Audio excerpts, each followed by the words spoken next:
They always looked perfect. Elegant dresses. Soft voices. Warm smiles that could melt a frozen heart.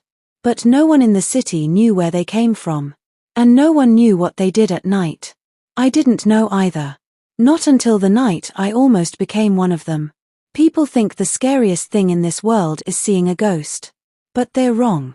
The real fear is discovering that the people you trusted, the ones who held your hands, wiped your tears, and called you sister, were hiding a secret darker than death itself. A secret they carried from a remote village, where the roads were made of dust, and the nights were filled with whispers.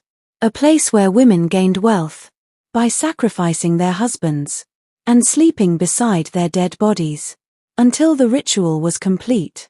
I didn't believe it at first. I thought it was a rumor, a cruel joke. But everything changed the night I saw it with my own eyes. The night I saw a body lying on a bed. And the woman who killed him, sleeping peacefully beside him, as if nothing had happened. That was the moment I knew I was next. Before I go deeper into this story, before I reveal the truth about those women, their secrets, their rituals, and how close I came to losing everything, I want to speak directly to you who are watching or listening. If you love stories that pull you in, stories that make your heart race, stories filled with emotion, fear, betrayal, and dark twists you never see coming, then please stay with me. And if you enjoy true dark emotional stories like this, please like this video, drop a comment, and subscribe so you don't miss any more stories. Your support helps more people hear the truth. Truths some people would rather keep hidden. Because the story I'm about to tell you isn't just dramatic. It isn't just emotional. It's something that still wakes me up at night. Something I never thought I'd experience. Something I wish I never saw. Those women didn't just change my life. They almost ended it. And I promise you, as dark as this story already seems, you haven't heard anything yet. There are twists coming that will make you question every smile, every friendly face, and every person who walks into your life saying, "I just want to help." So stay with me. Don't blink. Don't miss a second. Because once you hear what happened next, you will never forget the night widows. My name is Maya. I'm 27, newly married, and at the time all this happened, I was living in a small, quiet town in the US, the kind of place where every house looks the same and every neighbor smiles even when they don't mean it. Before everything changed, my life was simple. Not perfect, just simple. I worked part-time at a local clinic. I cooked dinner every night. I tried to keep my marriage together, even though Daniel, my husband, was slowly slipping away from me. Not because he was a bad man, but because life had worn him down. Bills. Work stress. Long hours. Our love had become quiet, and quiet can feel like loneliness when you're the only one trying. I was vulnerable, even if I didn't want to admit it. And that vulnerability is what made me a perfect target. Far away from my city, deeper than any map dared to show, existed a remote village hidden in the wetlands. A place cut off from the world. A place whispered about by older women who spoke of death like it was a visitor. This was the birthplace of the night widows. Evelyn, Ruth, Naomi, and the others. Women who once lived ordinary lives until the ritual found them. Or maybe they found it. Their husbands died under strange circumstances. Their wealth grew overnight. And their bond, twisted, dangerous, unbreakable, was anchored in one horrifying rule. To keep their wealth, their power, and their protection, they must sleep beside the dead. When the village became too small for their secrets, they moved to the city. That's where our worlds met. Evelyn, the leader. Graceful, calm, beautiful, dangerous. Ruth, the warm one. Her smile felt like comfort, her voice like a mother's touch. Naomi, the quiet watcher. The one who studied people the way hunters study prey. They blended into city life with expensive clothes and soft perfumes. No one knew the darkness they carried.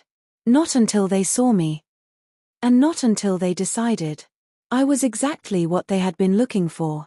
It started on a rainy evening. I had just finished a long shift at the clinic, and my legs ached from standing all day. Daniel was late again, and I felt the familiar weight of loneliness pressing against my chest. I walked under the small awning of a corner store, trying to shield myself from the rain. That's when I saw her, Evelyn. She smiled at me like she had known me forever. "Are you okay?" she asked gently, her voice calm, comforting. Something in her presence made me pause. I didn't know why, but I told her everything, the small complaints, the frustrations, the fear of losing myself in a marriage that was slipping away. Before I realized it, she had introduced me to Ruth and Naomi. They didn't rush me. They didn't demand anything. They just listened. They nodded. They laughed softly at the right moments. I felt safe. For the first time in months, someone understood me. Their warmth was magnetic, pulling me closer without pressure. We started meeting every week. Tea in quiet cafes, walks in parks, even small shopping trips. They shared stories of their successes, their struggles, and their lives in ways that felt personal. They never mentioned the village directly, but there was a quiet intensity in their eyes, a knowing that hinted at secrets deeper than words. I trusted them almost immediately. I didn't see the subtle judgment, the way they measured my weaknesses, my fears, and my loneliness. I didn't see how they were planning, analyzing, and deciding how to draw me in completely. I thought I had found friends. But what I didn't know was this. The moment Evelyn smiled at me that rainy evening, my life changed forever. And that smile was the beginning of the most terrifying chapter of my life. At first, everything felt safe. I had friends who understood me. I had women to lean on when Daniel ignored my calls or came home late. I had a place where I felt heard. It was comforting, almost intoxicating. But soon, subtle changes began to creep in. They asked questions about Daniel, softly, casually at first. Does he appreciate you? Does he ever make you feel small? What would you do if life gave you more? I laughed nervously. I brushed it off. But their questions lingered, echoing in my head. They started inviting me to more private dinners in elegant apartments. They showed me wealth I had never imagined, furniture, jewelry, bank statements. They whispered that all of this was possible, if I made certain choices. I didn't understand at first, but I began to feel drawn in. The loneliness I had felt in my marriage made me weak, and their attention made me feel strong. Then Daniel started to change. He became quieter. He looked pale. He complained of aches and exhaustion. At first, I thought it was stress. Then the fear hit me. What if they had something to do with it? Could it be a coincidence? Could I trust my instincts? The women began speaking more openly about freedom and taking what you deserve. They told stories of women who had left their husbands behind. I started to feel torn, loyalty to Daniel, yes, but also a desire to finally have power and safety. One evening, Ruth invited me to a small ceremony she called a blessing. I went, curious and nervous. The room was dim, filled with candles and shadows. They spoke of wealth, of protection, of something they called the ritual. They didn't explain fully, but I felt the chill in the air. It was excitement mixed with terror. Daniel's illness worsened. I began to see the pattern. Men who got too close to these women often fell sick, some never returned. Fear gripped me, but the women's allure was stronger than my terror. I was trapped between love and survival, between instinct and temptation, between Daniel and the promise of a life they were offering me. I realized slowly, painfully, that I was being groomed. Every word, every smile, every gesture was calculated. They weren't just friends. They were predators. And I was their next target. It all happened faster than I could process. One evening, they invited me to a private apartment, Evelyn's special room, she said. I followed quietly, heart pounding. The door closed behind me, sealing me in a space I could never leave if I wasn't careful. Inside, the room was strange, almost ritualistic. Candles burned on the floor. The scent of incense mixed with something metallic, blood, I realized too late. And there he was, Daniel. Lying on a bed, pale, motionless, but his chest rising faintly, in shallow, unnatural breaths. My knees buckled. My scream caught in my throat. I stumbled toward him. Daniel.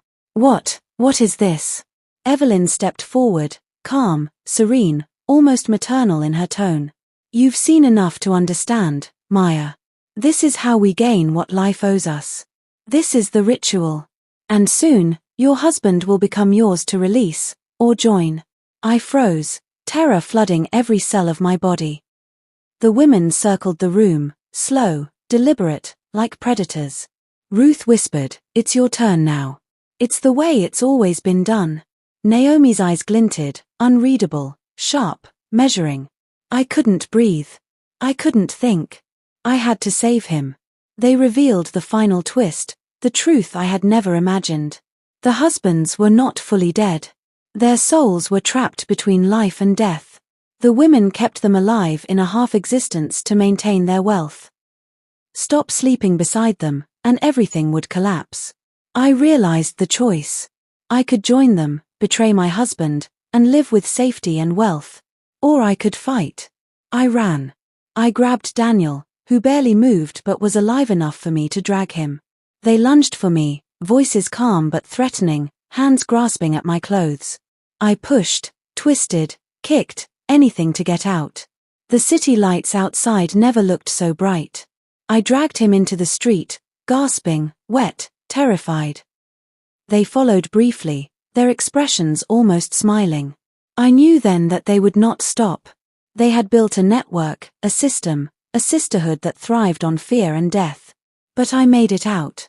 For the first time, I realized my own strength. I understood the cost of survival. And I knew, nothing would ever be the same. Not me. Not Daniel. Not the world they had tried to pull me into. Never thought I would leave that room alive. Every step out of that apartment felt like walking through fire. Every sound of the city was sharper, louder, as if the world had suddenly become dangerous in ways I couldn't ignore. I held Daniel close. He was weak, trembling, but alive. The shallow breaths of the ritual hadn't left him yet, and I knew time was critical. We had to get away. We ran through the streets until the city swallowed us in its noise. Somehow, I managed to find a small motel on the outskirts. No one asked questions. No one needed to.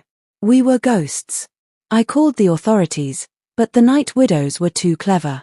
There were no records, no apartment lease under their names, no insurance tied to Daniel.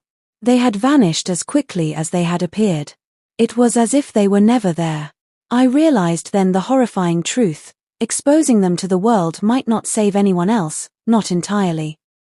They were shadows, always watching, always waiting for the next vulnerable soul. But surviving was enough for me, for now. I tended to Daniel, helping him recover, keeping him safe, while I began rebuilding my own strength. I changed my routines, my contacts, even my neighborhood. Every small precaution mattered. The trauma stayed with me. The image of Evelyn, Ruth, and Naomi watching silently haunted my dreams. I screamed in nightmares, reliving the moment I saw Daniel lying there, trapped between life and death. And yet, something inside me had changed. I had found a strength I didn't know existed. I had learned to trust my instincts above the words of others. I had chosen love over comfort. I had fought for life. The city was no longer a place of normalcy. It was a battlefield where danger wore elegance, where beauty could hide horror, and where even the closest friends could be predators. But I survived. And in survival, I found power. I realized the greatest victories aren't always loud. Sometimes they're quiet. Sometimes they're measured in the heartbeat of the one you saved, and in the courage to keep moving forward. I walked away from that life with Daniel, scarred but alive, and finally understood: you can't undo the past, but you can decide what survives with you. Looking back, I understand now what I didn't then. Loneliness makes us vulnerable. Trust can be dangerous when it's given too easily, and appearances, smiles, elegance, words of comfort can hide the darkest intentions. I learned that love doesn't always protect you. Sometimes it leaves you exposed. Sometimes it blinds you. But fear can also teach you strength. It taught me to trust my instincts. It taught me to fight when everything inside me wanted to run, to hide, or to give in. It taught me that survival is not just about running away, it's about seeing the danger clearly, choosing courage, and acting. The Night Widows thrived because they preyed on trust and weakness. But I survived because I chose truth over ease, love over comfort, and action over hesitation. I also learned this: the world is full of people who will smile at you while planning your ruin. You must listen to the small voice inside that whispers warnings, even when everything around you feels safe. Even when the promise of comfort is tempting. I survived, but I carry the memory with me. Not just of what they did, but of what I almost allowed myself to become. And that is why I tell this story. Because the greatest power comes not from wealth, beauty, or influence. It comes from choosing life, integrity, and truth, even when it is the hardest choice. Now that you've heard my story, I want to speak to you directly. Life can be full of people who appear kind, helpful, and trustworthy, but who hide secrets darker than you could imagine. It's easy to be drawn to comfort, to smiles, to promises of security. But sometimes, those same things can lead you into danger. If this story gripped you, shocked you, or left your heart racing, then I want you to reflect. Ask yourself, who do I trust? Am I listening to my instincts?